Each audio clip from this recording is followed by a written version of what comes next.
Hi, Goddess of Love here again. Kamusta kayo dyan mga goddess ko? Anong meron ngayon sa inyo mga goddess? So yeah, another reading na naman tayo today for the water signs, Cancer, Scorpio, and Pisces. So yeah, kamusta ang ating mga water signs today, no? So tignan natin, kamusta ba kayo mga water signs natin, no? Tignan natin.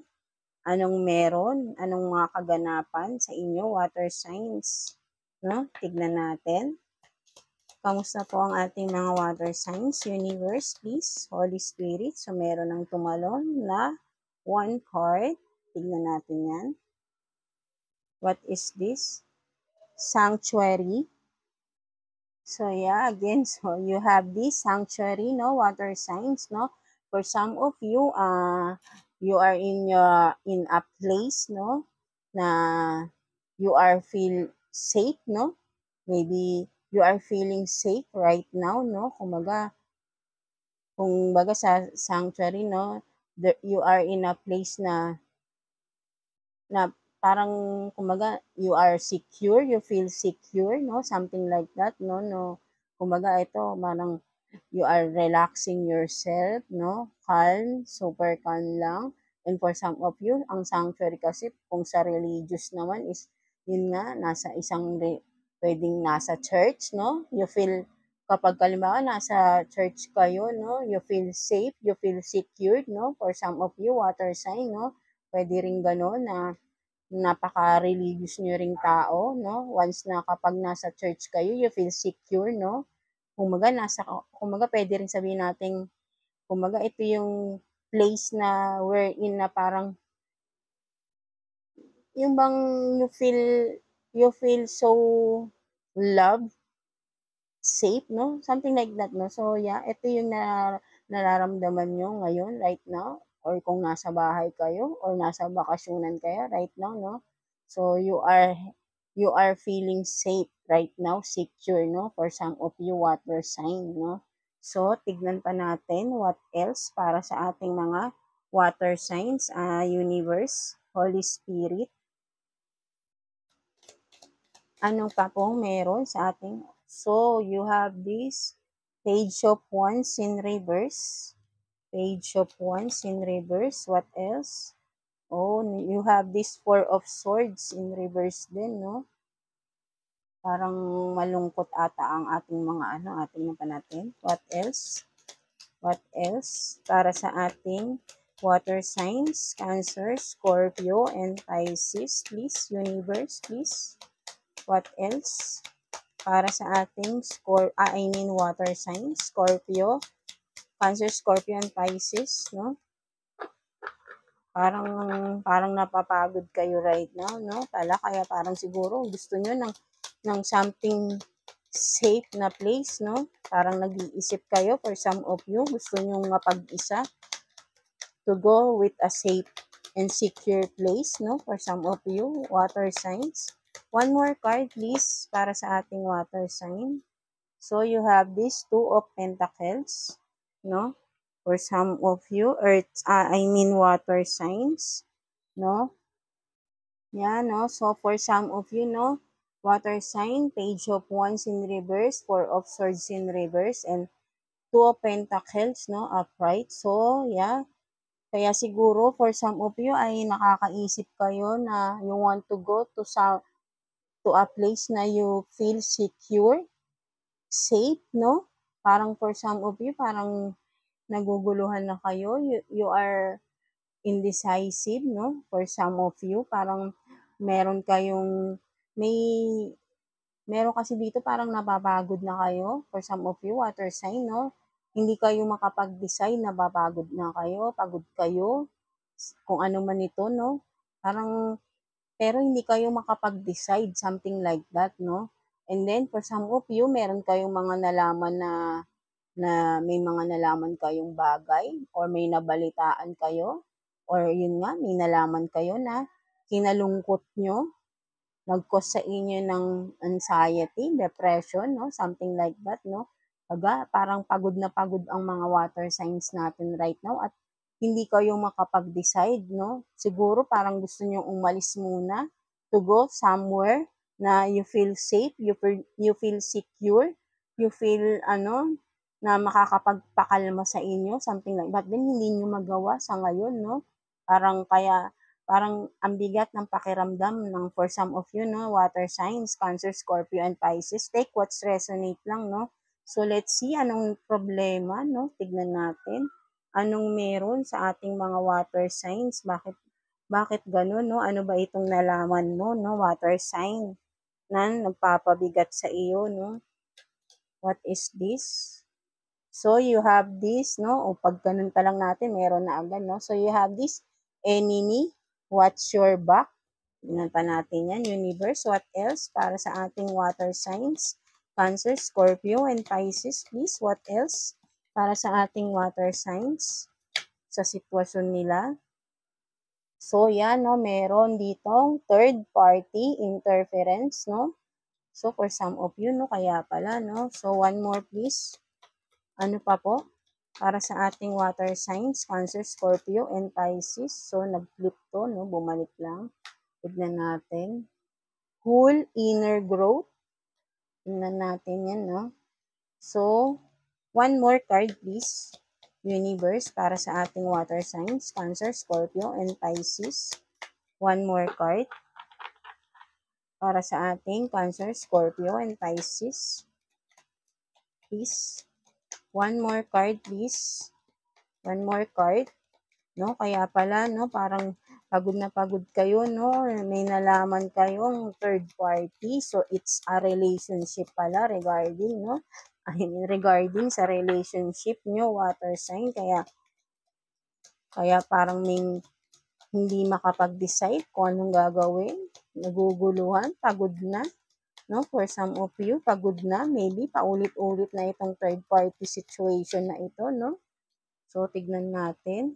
Dalawa ang lumabas. So, tignan natin to, kunin natin. So, you have this single, not in relationship. And what is this? You have this party, having fun. No? So, parang duktong-duktong talaga yan, no? So, tignan natin. You have this enemy, no? Watch your back. So, for some of you, pwedeng itong enemy na to, pwedeng kilala mo rin kasi watch your back. So, meaning, malapit lang sa'yo tong enemy na to. Kung sino man ito, pwedeng this is the third party, no? For some of you, water sign. So, kayo lang din ang nakakaalam yan, maybe. Kaya nga, ito, alam nyo na to for some of you or for some of you, malalaman nyo pa lang ito, no? May pakiramdam na kayo. So, pwedeng itong third party na ito, kung sino man ito, na pumapasok sa relasyon ninyo ng inyong person is someone na malapit lang sa'yo kasi watch your back. So, maybe, nandyan lang siya sa around your circle, no? Kaya watch your back. May nagtatraidor sa inyo, water sign, no? Maybe it's a friend, no? Friend of yours or friend ng iyong person. Kilala mo na siya. So, ito nga, no? Siguro, kung sino man itong person mo, no? For some of you, nagpapanggap siyang single, no? Lagi siyang into parties, no? Having fun. Kaya siguro, nagkakaroon siya ng mga external relationship, no? For some of you, maybe this is anong bang tawag dito? Yung paulit-ulit na talaga, no? Kaya napapagod ka na rin, water sign, no? Napapagod ka na rin. Kumbaga, yung partner mo, if maybe you are 30 years old, or yung partner mo, o hindi naman mahalaga siguro, medyo, pero with this inner growth, no? For some of you, kumbaga parang sinasabi is, pwedeng yung person mo, kahit na hindi naman na siya bata, but then, parang feeling, kumbaga parang isip bata, immature, no? So, sarili lang niya yung iniisip niya right now, no? Party-party, no? Kumbaga, wala siyang growth sa sarili niya, no? For some of you, no? Parang ganun yung nakikita ko rito. Kaya, wala siyang pakialam kahit nasasaktan ka na niya, no? Paulit-ulit yung sitwasyon yun, no? Kaya rin meron tayong Two of Pentacles, it represents din ng infinity sign, eh. So, ano ba yung infinity, di ba? it's a cycle na walang katapusan, right? No? So for some of you, pwedeng you are in a relationship like a roller coaster na paulit-ulit, paikot-ikot at isa at isa't kumaga I mean isang-isa lang yung dahilan ng bakit ganun. It means paulit-ulit yung third party situation sa inyo ng inyong person. So, it's a toxic relationship, right, no? For some of you, water sign, Cancer, Scorpio, and Pisces, no? So, medyo mabigat talaga to. So, pagod na pagod ka na rito dahil paulit-ulit yung ginagawa ng inyong person, right, no? Nagpapanggap siyang single while partying, no? Having fun, di ba, right? Naglalasing, no? Kung makita mo rito, take what's resonate na, vice versa, pwedeng ikaw to. And wala tayong gender dito, right? No? So, yan, kung makikita mo, lasing-lasing na, nahiga na sa, di ba? Siguro ganyan yung iyong person or ikaw nga, di ba? Vice versa. So, tignan natin, what's the advice for you sa ganitong sitwasyon mo ngayon, right now? No? Water sign, tignan natin. O, tignan muna natin, anong sasabihin, anong anong message sa'yo ng person mo na nanloloko sa'yo right now, no? Tignan natin. Kuha tayo dito ng message from your person, no? Tignan natin. And one more please, universe, one more. Message ng person, may nakaano. Ayusin lang natin. No, may isa na, no? So, kuha pa tayo ng isa. Message ng person ni water sign natin, no? So, mabigat yung pinagdadaanan ng water signs natin today or right now, no? For some of you, mangyayari pa lang siguro ito, no? And for some of you is nangyari na ito. And currently happening, no? Kuha na lang tayo ng one more card. So, tignan natin, ano ba yung message sa'yo ni person mo? Diba? O, see you. Bottom of the deck, no? You have this friend with benefits, no? So, for some of you, no, water sign, no? Pwedeng yung third party is a friend mo. Friend of yours or friend ng iyong person. So, kilala mo nga, no? For some of you. And for some of you is nakikilala ng person mo through parties, pwedeng club, bars, no? Something like that, no?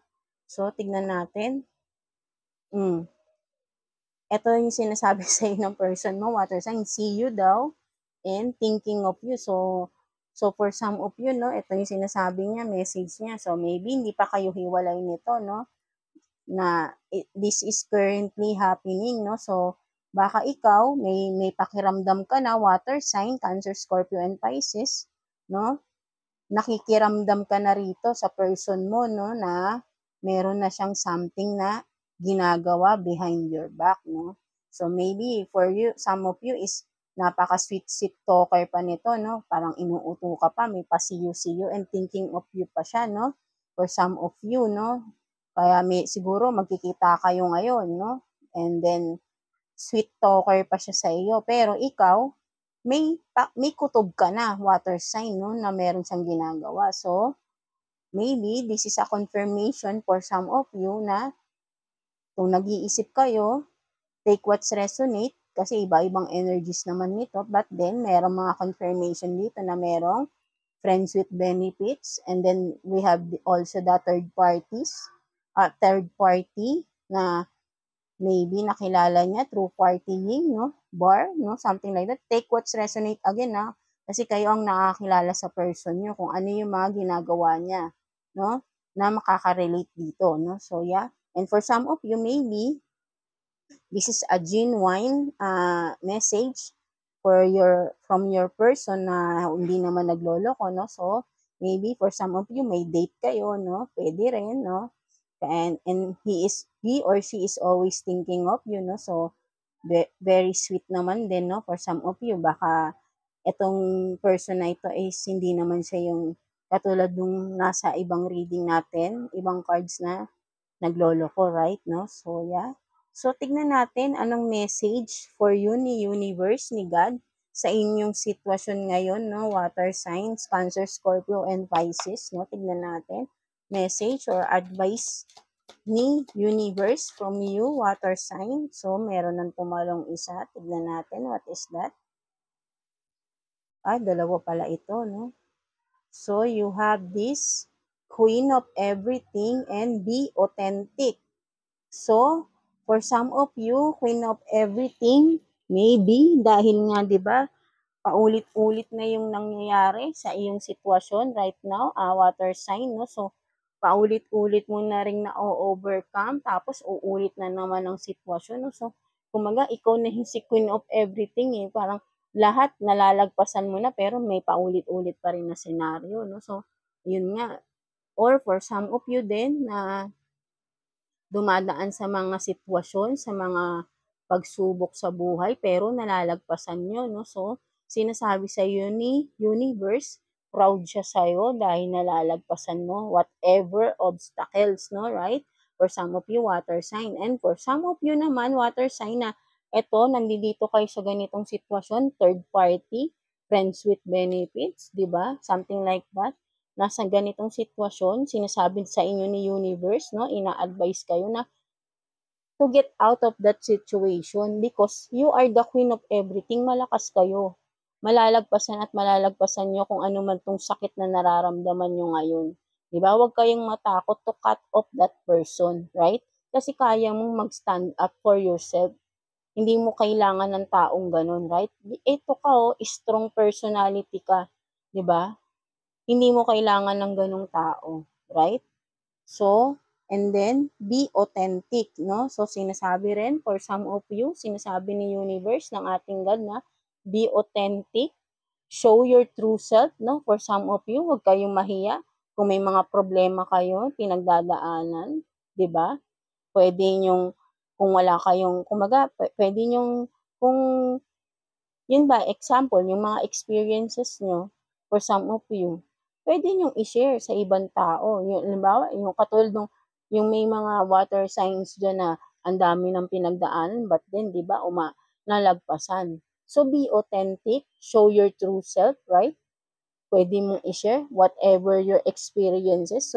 So people can resonate and then can have the lessons and ma-inspire, 'di ba? Ma-inspire sa naging naging buhay mo sa past and right now, right? Kasi nalagpasan mo, no? And for some of you nga, sinasabi is be authentic. Huwag mo nang itago kung sino ka, 'di ba?